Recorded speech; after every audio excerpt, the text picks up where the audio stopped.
All right, ladies and gentlemen, welcome to our beginner's guide to high yield crypto investing. My name is Josh Levitan. I'm the senior instructor here at Cyber Trading University. Welcome to all of us joining us here live. And if you're joining us on the recording side of things as well, welcome on back. Now, first and foremost, before we begin, I just have to show a quick little warning sign. First and foremost, just if I can pop this up. There we go. Results can and will vary from student to student. No guarantees, promises, or warranties have been made that suggest any trading will profit or not result in a loss, so on and so forth. But folks, for all of us joining me here live, let me just ask us a quick question. Is there anyone here who is currently holding Bitcoin or other cryptocurrencies? I'm sure there's a bunch of us that are not actually. So I'm asking actually at first if there are any who are currently holding on to any cryptos: Bitcoin, Ethereum, Cardano, Polkadot, Avalanche. Let me know. Got a few of us here on YouTube right now, that's where we're doing our live stream. So with that, of course, we can go further into how long you've been holding on to your crypto for. But for anyone who does not own any cryptocurrency to begin, well, first and foremost, notice, how many people are saying that they are, owning crypto to begin with. So seems like the majority of us are already. But for those of us that are not owning or holding on, investing into any cryptos so far, well, I'm sure that you have your reasons. And to me, naturally, I think the biggest reason would be that you're already pretty comfortable with just saving money, putting it and storing it in a traditional bank, right? If it ain't broke, don't fix it. Well, the issue is that it's starting to get broken. The system is starting to break down, and it has been for a long time. But in terms of traditional banks, I'd like to kind of just share the differences, but also the similarities between a traditional bank, storing your money or assets in a traditional bank, versus what we'll talk about coming up, that being a protocol or pool that you could store your crypto in. So, for most of us, as we know, a traditional bank, it has a couple of different roles. The primary roles of a bank are simply to be a custodian, to allow you to store your assets. Now, we'll go into what custodial means, what it means to be a custodian for depositors. But in essence, you're able to store your assets in a bank, which is, very straightforward. But also, it's to offer loans to anyone that's looking to seek one. You can ask a bank for a loan. Now you'll have to pay an interest fee on it, and we'll get to that next. But those are the two main roles of a bank. Well, long story short, those are the same roles that a protocol will have. So with that, it's just to say that a lot of us are pretty, secure and comfortable with putting their money in a bank because they know it's insured. So not only is it insured by the FDIC, but it's also regulated by our government. There are set policies and regulations instilled. So, hey, to each their own. But if you've been putting money in a bank for as long as you have, I'm sure that you feel pretty comfortable continuing to put money in said bank, right? So that's where I say if it's not broke, don't fix it. In terms of, putting money into a traditional bank, these are the two roles. A bank is used to store money in a savings account. And for anyone that looks to store their money in a savings account, as you know, you get paid an interest rate on it, right? It's not big, it's not a large interest rate, but you get a little, chump change off it. Well, otherwise, with a bank, they're able to offer loans as well. For anyone that's looking to get a loan, the way that banks make money ultimately is that although they'll distribute money as an interest rate for depositors, they'll look to receive a higher interest rate for anyone that's looking to borrow. So in essence, that is how a traditional bank will operate. It seems pretty straightforward, right? Now, ultimately, when it comes down to storing crypto, there's a couple of phrases that we'll introduce here. The first of which, I got a bunch of us on YouTube right now chatting with me here in this live stream. Is there anyone here that knows what staking is already? Because if the question is that what staking is? Well, yes and no. There are similarities there between storing your money in a traditional bank versus staking your cryptocurrency. Is there anyone here that already knows what staking is? If not, you come to the right place. Don't have any answers on that. That's all right. But with that, let's jump right into what staking is. Staking is essentially storing your cryptocurrency on a blockchain. And the way that you do that is essentially by, putting your crypto into what's called a stake pool. Essentially, what happens is that once you put your money into one of these pools, you can simply, within a click of a button from your crypto wallet, look to do this. You could look to stake your crypto onto a pool or protocol. Now, with that, the network uses these holdings. They're going to forge new blocks on the blockchain. A blockchain is essentially used to verify transactions and secure transactions as more are made. So it's essentially built by a giant network of computers. With more computers joining this network, well, it makes it that much safer for you to invest and store your crypto. And with that, you're going to see more blocks forged on the blockchain. Now, essentially, with each and every block, there are rewards that get paid out. So, different stake pools, or I should say, different blockchains have different payout methods on their staking. Typically it's every 3 or 5 days that you'll be able to receive these rewards. But essentially, that is what staking is. Now, there's a few different blockchains that offer this type of staking, and namely that's called the proof of stake blockchains. If you look up what a proof of stake blockchain is, you'll get a long running list of which ones are, which ones aren't. There's a bunch here that are not shown that offer proof of stake or offer staking on their blockchain. Cardano, EOS, Cosmos, Ethereum. Now, Ethereum 1.0 does not offer staking. They are coming out with what's called Ethereum 2.0, a major change to their blockchain that will legitimize them as a proof of stake blockchain to where they'll be able to offer this type of staking ability. Polkadot, there's Avalanche, which is not shown here, and many others. For instance, Cardano is one of the major blockchains out there, and they've been one of the major ones for a little while now. So I ended up jumping into Cardano. I mean, this is like back in June or July of 2020, just shortly after the bottom of the pandemic. With that, I didn't necessarily know at that very time that that was the beginning of the bull market for all of crypto. But at that point, I learned what staking was by owning Cardano. Now, each cryptocurrency or each blockchain, I should say, has their own wallet for the blockchain. So this is just one simple example, folks. You could stake across any of these cryptocurrencies that you see here, and as I'd said, more. But for Cardano in particular, they have a couple of different wallets that you're able to store your assets on initially. This is what's called dataless wallet. That's the name of their wallet. So this is where I have my assets. I blocked off a good number of the numbers here, how much I totally own and whatnot. I showed a couple of transactions still here, back from November of last year. But essentially, if I'm looking to buy Cardano, I could buy Cardano, store it right on my wallet here. Now, through this wallet, I'm able to stake. There's actually a button that I would click where my cursor is right here that gives me the ability to select a particular pool that I could stake my Cardano in. Now, you would have to do your research for the cryptocurrency that you're looking to stake and do research on the number of stake pools that you're able to choose from.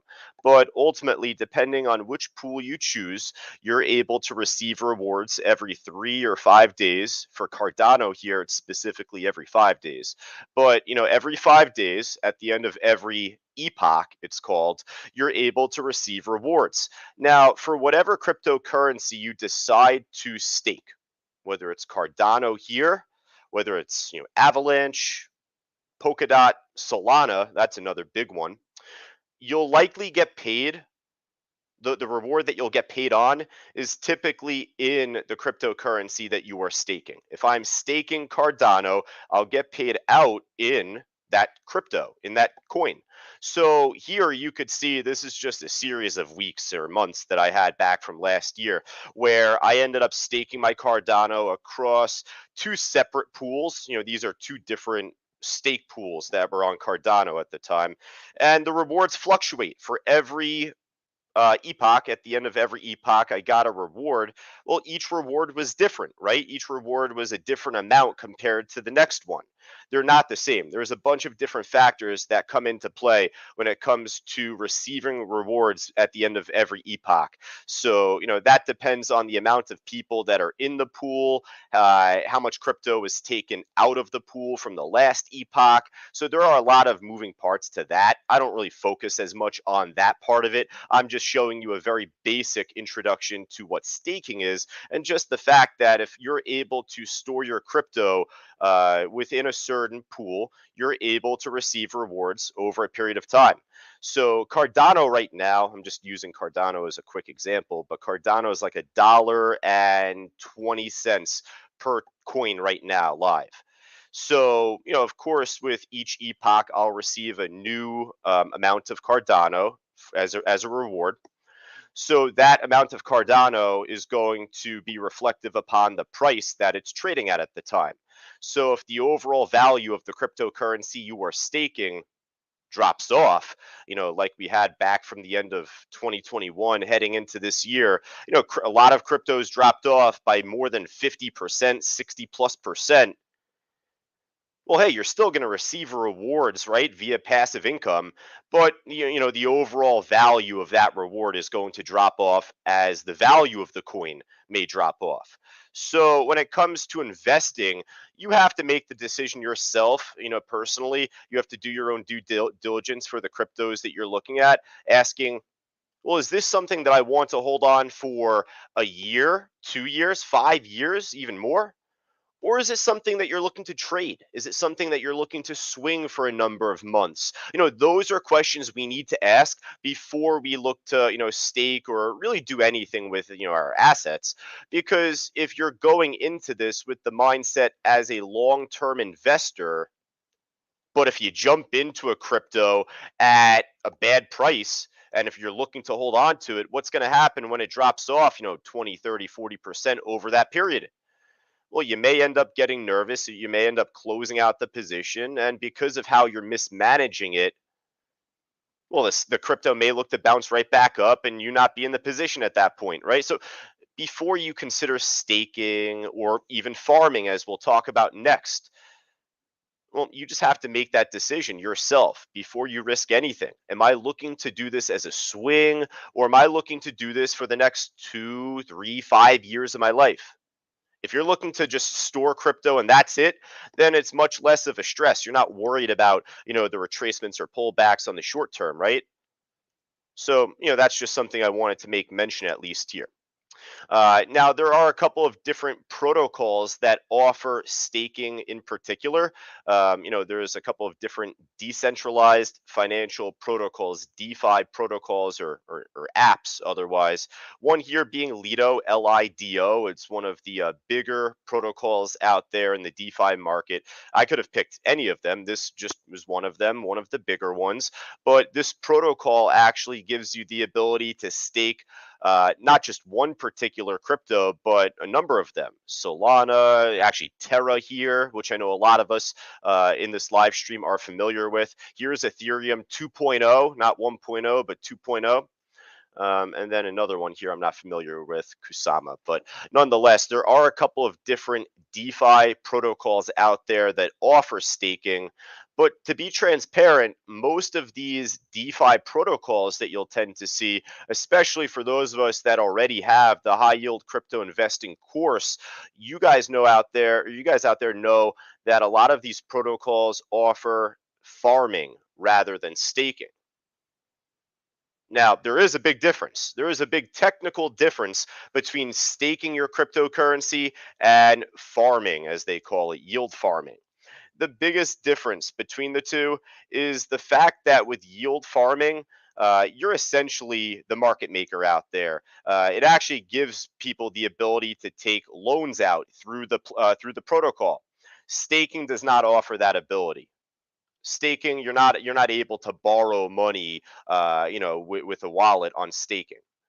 Through farming, through different protocols that offer farming, well, they offer the ability to take loans out as well. So that's the main difference. A lot of these protocols offer the ability to farm your crypto.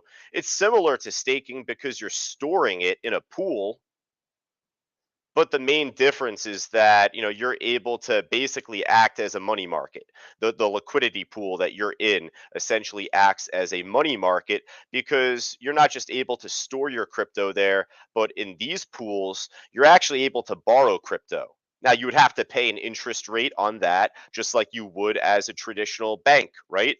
But that actually is possible with crypto nowadays through yield farming. You're able to borrow crypto and request a loan for it, essentially. All right, so a lot of these different protocols you could see here, one of them being Compound, they have different markets for supplying crypto, but also they have borrowing markets. The ability to take a loan out. Here is the APY that you would be paying on it. Here's the liquidity that's being borrowed through the protocol. So this is what's known as Compound. This is one of the bigger protocols out there across all of DeFi. You could say the same on this one here as well. This is what's called AAVE, AVE, you call it. So essentially, you could see where they have a deposit APY, so you can gain interest on putting money into these pools. But otherwise, you can look to borrow crypto, and you would have to pay an interest fee or interest rate, I should say, an APY on that. But that's the main difference. That's how these markets are run, basically. All right, now here's another one. And for anyone that's new to cryptocurrency, new to Bitcoin or Ethereum or crypto as a whole, just to be really transparent, a lot of the names of the protocols that you tend to see, it could actually detract, a lot of the people who are just used to, having USD and using a bank, not really looking to dip into crypto as much. For instance, the name Pancake Swap. Like, I feel like just by looking at that name, you probably don't think it's too trustworthy of a pool or protocol to use, right? And you see the name like Pancake Swap. What's like a 5-year-old, making these things up? So, try and take the name out of it. This is actually one of the bigger protocols across all of DeFi together. This is a protocol that is specific to the blockchain Binance Smart Chain. For anyone familiar with Binance Smart Chain, this is the biggest protocol on that blockchain. So this is very similar to the others that you see, but in the sense that with farming, you're able to farm cryptocurrency by putting your crypto into one of these pools. Now, with yield farming, the main difference as well is that you're not just staking or farming one cryptocurrency, you're typically farming two. And the way that these money markets are operated is that one of the rules with farming is that you need to supply an even balance of cryptocurrency.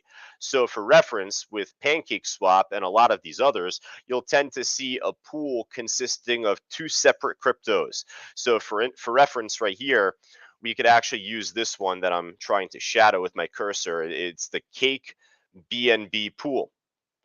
So, in order to farm and use this pool, you would need to farm 50% of your assets as cake, the token for Pancake Swap.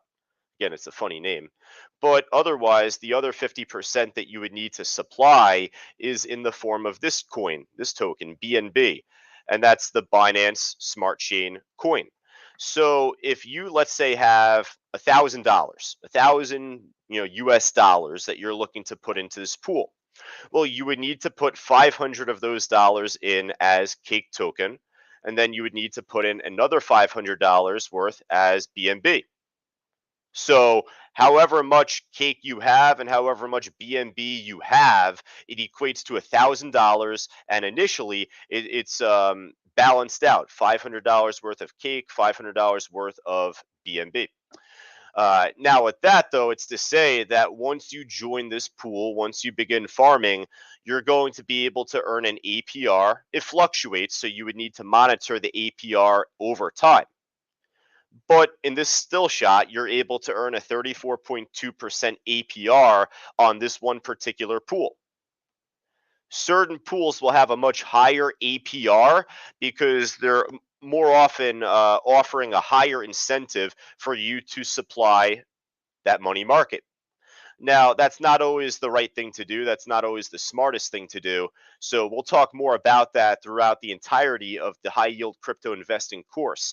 You would want to make sure that you're putting your funds, your assets into a pool that has a lot of liquidity already added to it. So, ipso facto, a rule of thumb would be, hey, a smaller protocol as a whole is likely going to have pools that have smaller liquidity as a whole. Pancake swap here is one of the biggest, throughout the entire DeFi sector. You could say the same on the others, like AAVE and Compound, and plenty of others as well. I could refer you to a quick website that actually gives you a nice list of all of these different protocols that you could look to sift through, and for you to join one of these pools. But ultimately, though, by doing this, it gives you the ability to earn passive income at a very high rate, mind you. I mean, 34.27% for this one is very high to begin with. But you actually have the ability to compound the rewards, and that way you can earn extra, even more as a tool of passive income. Does anybody have any questions so far across our live stream right now? We got a bunch of us chatting from earlier. If anyone has any questions just as a whole with staking or farming your cryptocurrency, just type the letter Y in the chat board here. And as we continue to go through, we just have a couple of more slides to finish up. But any questions that come in, I'll have the chance to answer here at the end.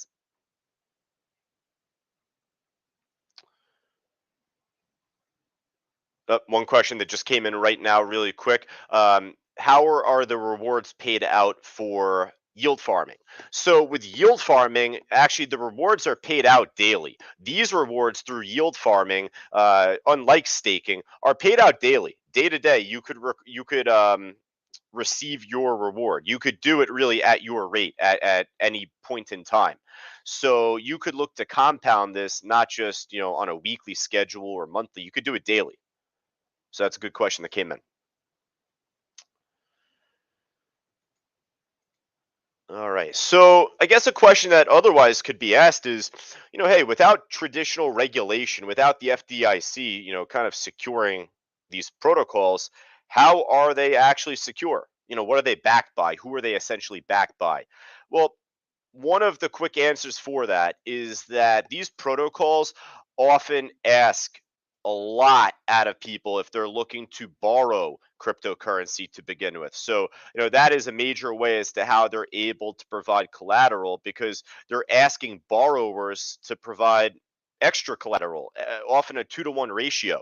If you're looking to borrow $1,000 in cryptocurrency on one of these protocols, they're going to ask of you to put up $2,000 worth of cryptocurrency, up front.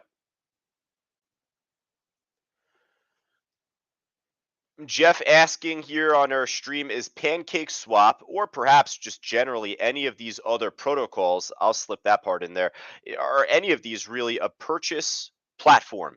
Could you purchase cryptocurrency on these platforms? You could swap cryptocurrency on these platforms. So you can't technically buy with USD, but if you have cryptocurrency on one of these protocols, Jeff, they offer the ability to swap that crypto for a list of what they offer. The protocols that you could choose from, they'll offer the ability to swap into different cryptocurrencies, but not all of these protocols have the same list that you could swap into. They'll often have the same stable coins that you could swap into if you choose to swap into stables, but they're going to have different assets that you could swap into. Like if you have USDC, which is a stable coin, and if you're looking to swap into, any coin, any altcoin, let's just say like, let's say just, Phantom, FTM. If the protocol has the ability to swap into Phantom, then you could do so. Yes, you would need to pay a fee in order to do that. The fee is very small in the grand scheme of things. The word fee obviously has a negative connotation to it because nobody wants to pay a fee.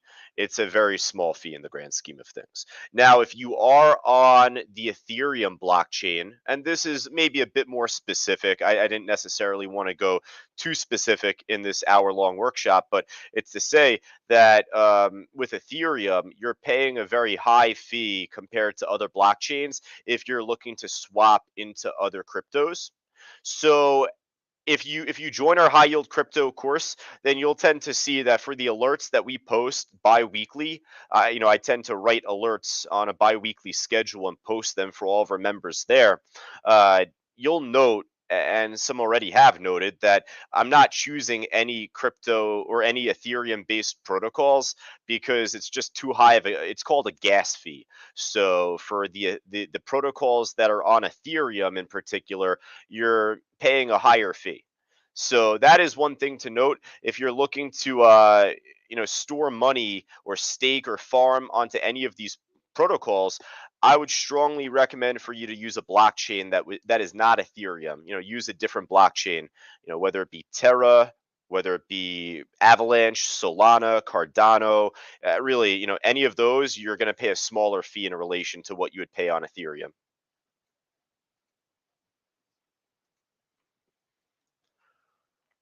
All right, folks. Now, there are specific insurance-based protocols that back up, your assets too. So we talk about that as well throughout the high yield crypto course that we have. That being Ensure Ace is the biggest. Solus is another one as well. We mainly talk about Ensure Ace as one of the insurance-based protocols that you could use to back up your cryptocurrency.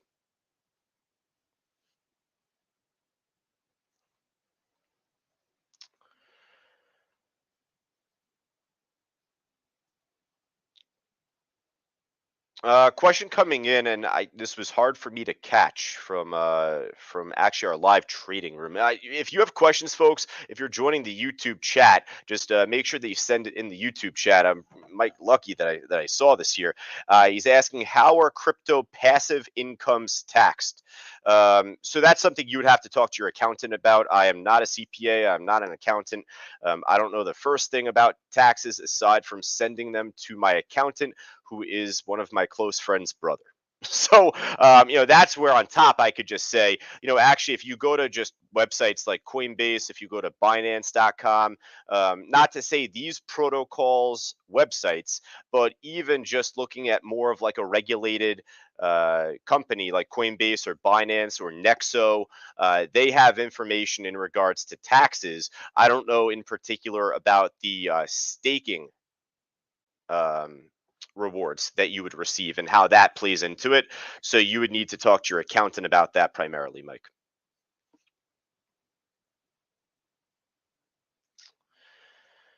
All right, folks. Anything else? Any other questions that you have? Let me know. Actually, one thing I will show here very briefly, I made reference to a website that you're able to go to in order to see not just all of the different protocols that you could check out, but also really just a running ranking of all of the different protocols and blockchains collectively.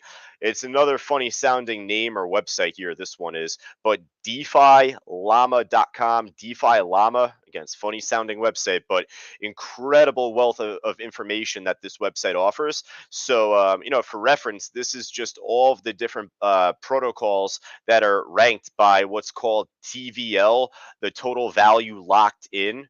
So, with that, you could see Lido, Anchor Protocol is one that we talk about heavily in the high yield crypto investment course. Here's Pancake Swap number 10. So, hey, it's, in the top 10. This was actually number 25 about a week or two ago, probably 2 weeks ago. So, a bunch of these will go up and down based off what's called the TVL, the total value locked in. If one goes down, doesn't mean that, it's a bad protocol to use. It could just be based on the token that represents the protocol and how much that may increase or decrease.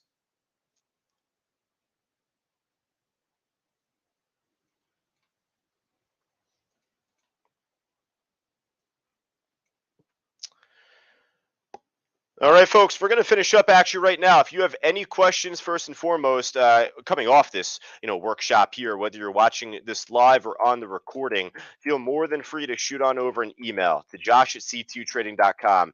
If you're a member already inside our live trading room for stocks, you could always chat me there during market hours. But if you're not, and if you wanted to talk to me about crypto or any questions you have from this workshop, feel more than free to send on over an email to josh@c2trading.com. Or otherwise, folks, if you were interested in taking up our offer on the high yield crypto investing course that we have, and as well as that, including the alerts that we have that we send 2 times a month, you can go right down to the link below right there, that being ctu.co/HYC. Once again, that's ctu.co/HYC. We're actually doing a $500 deduction on the total value of this course. It was originally listed at $19.97. So for this week, we're going to be offering it for $14.97, $500 drop off. All right, folks. But again, any questions that you have prior to joining this, if you don't, if you're not ready to join just yet and have a couple of questions, feel more than free to send on over an email. Once again, my email address is josh@c2trading.com. Any questions that you have beforehand, I'll be more than happy to answer. All right, folks. For all of us, otherwise, if you're joining us in the high yield crypto course, I look forward to seeing you in our next class. Talk to you soon.